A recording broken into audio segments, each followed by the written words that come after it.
Ya, Assalamualaikum warahmatullahi wabarakatuh. Selamat siang dan salam sejahtera buat kita semua. Ya, kita ketemu lagi di podcast Tim Akba. Di sini menghadirkan 3 narasumber. Yang pertama itu adalah Wakil Ketua 1 Bidang Akademik Tim Akba, Ibu Dr. Rohayati Arifin, MSI. Kemudian yang kedua yang ada di tengah, ya, selamat datang Ibu Dr. Hasriani, MT. Kemudian selanjutnya Bapak Pasnur, ya, selaku tim ICT STIMI Akba. Oke, sekarang kita akan berbincang-bincang menyangkut persoalan apalagi sekarang masa pandemi. Ya kan, perguruan tinggi sekarang ini kan banyak mengalami problem di masa pandemi saat ini, khususnya pada proses pembelajaran. Ya kan, ya, banyak yang kaget perguruan tinggi saat ini. Bagaimana apalagi melakukan proses pembelajaran di masa pandemi. Ya, salah satu cara untuk menangani persoalan itu tentu dengan adanya kuliah online. Nah, sekarang kuliah online juga ini menjadi problem saat ini di mahasiswa kan seperti itu.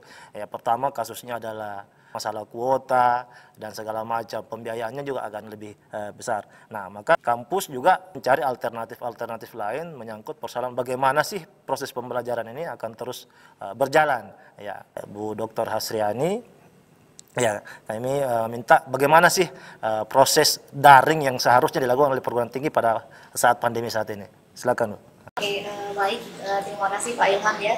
Jadi pertama-tama memang dalam hal ini khusus untuk masa pandemi itu instruksinya itu adalah memaksimalkan low tech ya, jadi jangan langsung harus high tech karena bisa membuat menyusahkan mahasiswa. Disarankan jangan terlalu push di web meeting seperti Zoom, Webex karena itu akan sangat menyusahkan, dan salah satu memang pendekatan ideal adalah dengan memanfaatkan LMS, Learning Management System, dan itu kita apresiasi bahwa di Akma sudah menginisiasi itu dan sudah berjalan.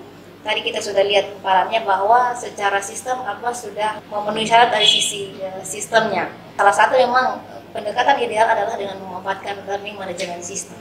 Seperti itu Pak. Memanfaatkan LMS di sini sebagai sarana agar proses pembelajaran tetap lebih efektif dan secara kuota juga tidak terlalu membebani. Kemudian untuk di wilayah 9 ini, wilayah 9 khususnya di LMDT, wilayah Sulawesi dan Gorontalo, mungkin sudah ada beberapa kampus yang sudah siap menjalankan proses pembelajaran dengan menggunakan LMS. Ada berapa persentase besaran kampus di wilayah 9 yang siap melakukan itu? Memang salah satu yang menjadi himbauan dari Bapak Kepala Dikti saat ini adalah memotivasi agar kampus-kampus bergegas dan menyiapkan ini. Sebenarnya dari sisi persentase ini memang mohon maaf kami belum bisa berikan angka fixnya, tetapi dengan jumlah yang 300-an perguruan tinggi ini memang yang teridentifikasi ber-LMS itu mungkin ya seputarannya sekitar 20% yang tapi sudah mulai juga di beberapa wilayah itu sudah mengajukan untuk dibimbing agar bisa melakukan itu. Seperti itu Pak. Jadi apakah hanya kampus yang menyiapkan LMS atau bisa disiapkan juga oleh LMDT misalnya? Ini memang berat kalau perguruan tinggi itu harus diwadahi dengan oleh LMDT karena memang secara infrastruktur itu akan berat jika semua terpusat ke LMDT 9 Pak. Yang ada sekarang difasilitasi adalah untuk training-training, misalnya Pekerti atau AA itu dosen-dosen bisa berlatih melalui menggunakan LMS pada LMDT 9. Itu salah satu fasilitasnya. Artinya kembali ke perguruan tinggi masing-masing. Iya, betul dimotivasi Pak untuk seperti Akma ini sudah ada beberapa perguruan tinggi sudah melakukan itu. Saya ke Ibu Dr. Rohayati, ya, selaku Wakil Ketua 1 Bidang Akademik STIMI Akba. Siapa dari STIMI Akba ini dalam melakukan proses pembelajaran khususnya kali ini? Terima kasih Pak Ilham. Jadi STIMI Akba ini betul-betul bersiapkan diri untuk itu. Bagaimana nanti pelaksanaan kuliah yang kita laksanakan di semester biasa tahun 2021 ini betul-betul bisa berjalan dengan baik dan mencapai tujuan seperti yang kita harapkan.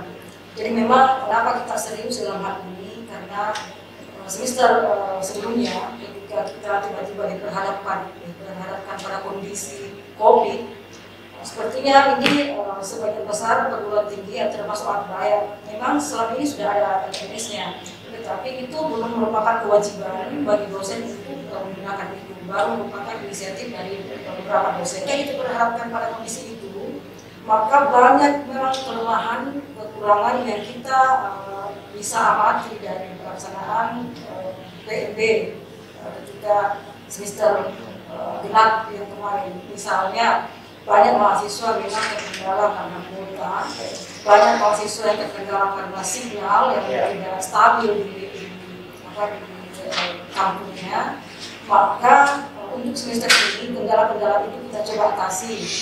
Misalnya dengan menggunakan LMS yang kita beri nama Imatja, nanti mahasiswa tidak perlu lagi terkendala dengan kuota, karena kita akan memadukan antara pembelajaran secara sinkron dan asinkron.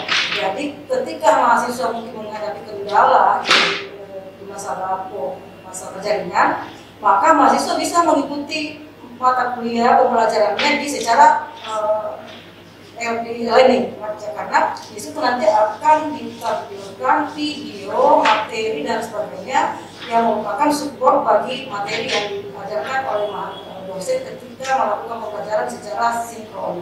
Begitu. Jadi insya Allah kita sangat optimis bahwa STIMIK AKBA di semester ganjil ini dan seterusnya mudah-mudahan sudah bisa melaksanakan proses pembelajaran secara daring secara efektif. Jadi kesiapan STIMIK AKBA itu sudah sangat siap sekali. Yang lainnya Imatja. Kalau bisa jelas apa sih itu Imatja itu? Ya mungkin ini Pak Pasmur yang bisa menjelaskan.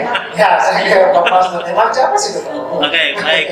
Terima kasih Pak Ilham. Jadi Imatja ini sebenarnya lahir dari beberapa usulannya rekan dosen. Kita ingin mengambil istilah lokal mungkin ya. Matca itu kan dalam bahasa Bugis bisa berarti cerdas atau pintar. Jadi itu menjadi sebuah motivasi. Sistem ini nanti akan membuat pesertanya, partisipannya, dosen, mahasiswa, bahkan dari luar pun untuk melalui sebuah metode pembelajaran yang berbeda untuk dalam berbagai macam mata kuliah ya. Sebenarnya ada kepanjangan juga Pak, ada kepanjangannya. Jadi dia adalah Electronic Management for Academic Content of AKBA, seperti itu. Jadi kita singkat Matca. Jadi memang ada kepanjangannya, terus memang dia filosofinya mengambil dari kata Matca dalam bahasa Bugis. Harapannya seperti itu kira-kira. Jadi ini hasil remuk dari teman-teman juga sebenarnya. Kalau sebelumnya tadi seperti Ibu Rohayati katakan, itu sudah ada sistem yang sebenarnya inisiatif ya. Nah, menggunakan sistem yang sama dengan yang ini, cuma kita berbaharui versinya, berbaharui teknologinya, berbaharui konsepnya, itu semua dikombinasikan dalam sebuah LMS. Jadi ada teknologi, ada konsep, kemudian ada SDM-nya yang membuat dia nanti harusnya berbeda dan memiliki ciri khas Imatja-nya sendiri. Seperti itu Pak. Jadi Imatja ini adalah LMS yang dimiliki oleh STIMIK AKBA. Iya. Dan itu nanti akan dipergunakan oleh seluruh sivitas, baik dosen, staf, kemudian mahasiswa. Iya. Seperti itu. Iya, saya kembali ke narasumber yang pertama tadi. Ini, ya. Syarat dari LMS yang harus dibuat oleh perguruan tinggi itu apa sih? Oke, ya, pertanyaannya menarik dan juga berat Pak ya. Jadi memang dalam hal ini untuk mengakomodir hal tersebut, LMDikti 9 itu sudah merilis 3 syarat standar untuk LMS itu. Dalam hal ini pada itu adalah pertama ada standar sistem, kemudian yang kedua standar konten, dan yang ketiga adalah standar proses. Nah, sebenarnya di standar sistem itu overall adalah syaratnya kita melihat apakah itu bisa diakses dengan nyaman oleh pengguna. Jadi dalam hal ini untuk mengukurnya adalah melihat berapa jumlah user aktif dan berapa concurrent user, atau rata-rata berapa user yang akan mengakses secara bersamaan. Nah, itu bisa kita lihat di grafiknya. Nah, memang ini susah untuk langsung dilihat secara kalkulasi. Tapi biasanya kami sarankan perguruan tinggi itu berapa mahasiswanya, kalau berapa dosennya, kita akan kalkulasi berapa persen. Biasanya kita hitung berapa persennya itu dari concurrent itu adalah 20% dari total user aktif, seperti itu. Jadi ukurannya adalah secara statistik tidak ada tidak keluhan atau untuk pengaksesannya tidak down, tapi untuk apa saya lihat karena sudah menggunakan EBS itu overall tidak ada kendala lah untuk segala sistem. Nah secara konten tadi kita sudah bahas memang ada struktur kontennya, itu kita sarankan ikuti standar yang sudah dirilis oleh Sepada Indonesia tentang struktur konten. Ya. Nah, ini memang jika ingin diurai ini agak panjang pembahasannya, tapi saran kami ikuti saja standar sistem konten dan proses yang sudah dirilis oleh LLP 9 Pak. Baru-baru ini sudah di launching. Jadi kami berharap para pembuat kebijakan di institusi itu refer ke aturan tersebut. Iya. Jadi paling penting adalah sistemnya dulu ya. Iya, sistemnya. Infrastrukturnya dulu Iya. ya kan. Ya, karena hampir semua program kita dengan berbagai tapi bingung juga apa yang pertama ini dilakukan kan seperti itu. Sudah ada buku manualnya yang sudah dirilis tentang Ya, itu. jadi sudah ada buku manual yang kita nanti ya, kalau program tinggi lain yang ingin membentuknya apa membuat LMS ya silakan dicari di download di Iya, situsnya di webnya LLDT seperti itu. Iya. Saya kembali ke istimewa Pak. Ya, kan ini persoalan yang baru di kalangan mahasiswa kita. Ya. Sebenarnya sudah ada pernah, ya, cuma kan karena tidak jarang digunakan sekarang lagi kencang dipergunakan karena kondisi pandemi ya kan gitu. Bagi mahasiswa sekarang ini kan banyak sekarang teman-teman kan seperti kuota kemudian ya jaringannya yang kadang ada yang di kampung dan segala macam ya.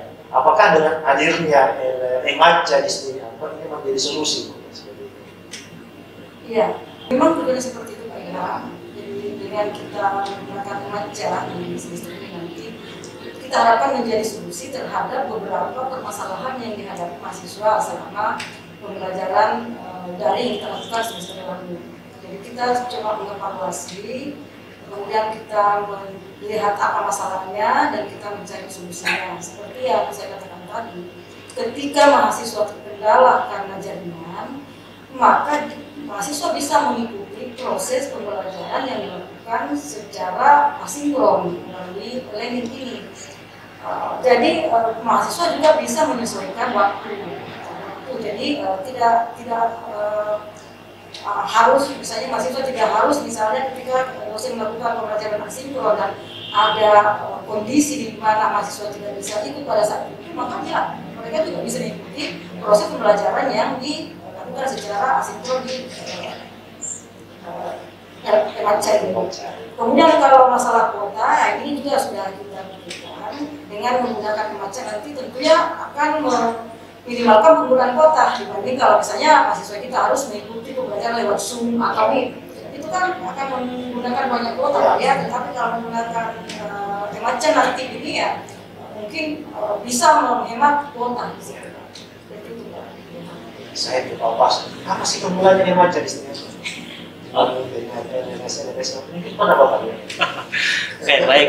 Kalau dari segi keunggulan sebenarnya ya, karena kita menggunakan engine yang secara umum, mungkin kalau core-nya itu, kalau mereka menggunakan platform yang sama, itu masing-masing memiliki keunggulan itu ya. Dan tadi dari secara sistem katanya itu sudah memenuhi. Tapi di sini kita mainkan ya, jadi Emaca itu saya katakan tadi bukan cuma teknologi. Di situ ada konsep, kemudian ada proses yang kita formulasi sedemikian supaya dia menjadi sebuah model gaya pembelajaran yang menarik begitu. Jadi nanti banyak itu main di masalah kontennya seperti itu. Bagaimana dosen menyajikan konten itu dengan menarik. Ya, bagaimana mereka berkomunikasi dengan mahasiswa dan proses pembelajarannya tidak membosankan. Ya, mereka tertarik. Misalnya salah satunya ya, kita mencoba memasukkan teknik gamification ya. Jadi mahasiswa punya motivasi berkompetisi, mereka itu punya level. Jadi mahasiswa yang misalnya tidak terlalu aktif, levelnya masih level 1 gitu. Ya, bahkan kita bisa kasih dia gambar misalnya level 1 gambar avatarnya jelek gitu kan. Nanti dia semakin aktif, kemudian semakin tinggi poinnya ketika dia mengerjakan kuis dan sebagainya. Dia kan sistem menghitung ya, mengkalkulasi secara otomatis levelnya naik seperti itu sampai level 10 paling tinggi. Nah, di situ itu menjadi kompetisi. Oh, dia lihat level saya masih level 2. Oh, berarti saya belum terlalu aktif. Maka dia termotivasi, saya harus membaca ini lagi, membuka ini lagi, atau mungkin pada kuis selanjutnya dia harus mendapatkan poin lebih tinggi dan seterusnya. Nah, itu salah satu konsep yang kita masukkan di dalam Emaca. Kemudian juga ada pemberian rating segala macam untuk mata kuliahnya, untuk dosennya. Itu motivasi bagi dosen. dia ternyata ratingnya masih rendah, itu kan evaluasi ya, feedback bagi dosen. Oh, apa yang salah ya? Mungkin ada yang salah. Kemudian kan dia bisa mengambil feedback dari mahasiswa melalui tools yang ada di Emaca ini. Itu semuanya kita gabungkan untuk peningkatan pemberian pengalaman yang baru di dalam melakukan perkuliahan. Seperti itu mungkin kira sebagian dari keunggulan dari Emaca. Jadi bukan cuma sekedar LMS bisa masukkan materi segala macam, ada juga konten-konten yang bersifat bisa games dan segala macam dalam. Oke, kita closing, ya kan? Kita closing, ya kan? Saya ingin meminta statement dari Bapak yang sebenarnya menyangkut persoalan pembelajaran daring bisa diperbaiki. Saya mungkin mulai dari waktu. Iya, terima kasih Pak. Jadi saya tanggapi banyak hari Pak. Jadi harapan saya adalah dosen, mahasiswa, mari kita tetap semangat. Dengan adanya pandemi ini bukan berarti bahwa proses belajar mengajar itu mundur atau kualitasnya kurang, tapi dengan adanya pandemi ini menjadi satu motivasi bagi kita semua untuk tetap semangat dan tetap kita tingkatkan kualitas pembelajaran di perguruan kita masing-masing. Jadi saya ingin kepada mahasiswa, insya Allah di semester ganjil 2020-2021 ini kita semangat, insya Allah proses pembelajaran akan kita laksanakan dengan sebaiknya. Semoga apa yang kita berikan bisa bermanfaat untuk seluruh keseluruhan mahasiswa, dosen, institusi dan pada bangsa dan negara kita. Terima kasih. Baik, sebagai closing statement bahwa LMS ini adalah sesuatu yang dibutuhkan baik selama pandemi maupun pasca pandemi. Karena memang untuk learning management system ini baik sangat membantu ke dosen maupun juga ke mahasiswa. Jadi motivasi kita seperti tadi Bu Ati katakan tetap semangat, khususnya kepada dosen mengisi konten sesuai dengan standar. Karena kampus sudah menyiapkan sistemnya, berarti tugas utama dari dosen adalah memaksimalkan itu agar bisa dimaksimalkan dan dimanfaatkan ada dinikmati oleh mahasiswa. Itu saja dari saya Pak. Terima kasih. Baik, terima kasih Pak Ilham. Saya dari UPT ICT ya, setengah buat. Jadi berharap bahwa Emaca ini menjadi sebuah milik kita bersama ya. Ini tidak bisa hanya ICT saja, bukan cuma akademik saja, tapi ini ada kolaborasi kita semua membangun Emaca ini menjadi sesuatu yang berbeda seperti itu ya. Yang terakhir, mari kita bersama menjadi orang Emaca melalui Emaca Setinggi Apa. Mantap. Closing statement yang sangat luar biasa dan ketiga narasumber kita pada podcast kita pada hari ini. Saya mengucapkan banyak terima kasih kepada Bapak dan Ibu yang sudah sempat hadir di podcast Setinggi Apa. Intinya di sini adalah kalau kita bicara LMS, proses pembelajaran itu harus tetap berjalan apapun kondisi yang terjadi, mau pandemi dan segala macam, proses pembelajaran tetap harus berjalan. Ya, tentu dengan mencarikan solusi ya seperti yang tadi. Ya, seperti misalnya ya harus menggunakan medianya, kemudian ada metodenya dan harus ada materinya di dalam. Seperti itu. Ya, sekian podcast kita pada hari ini. Ya, saya mengucapkan banyak terima kasih. Ya, kita tetap semangat walaupun dalam kondisi yang bagaimana. Seperti itu. Oke, tetap lakukan yang terbaik. Terima kasih.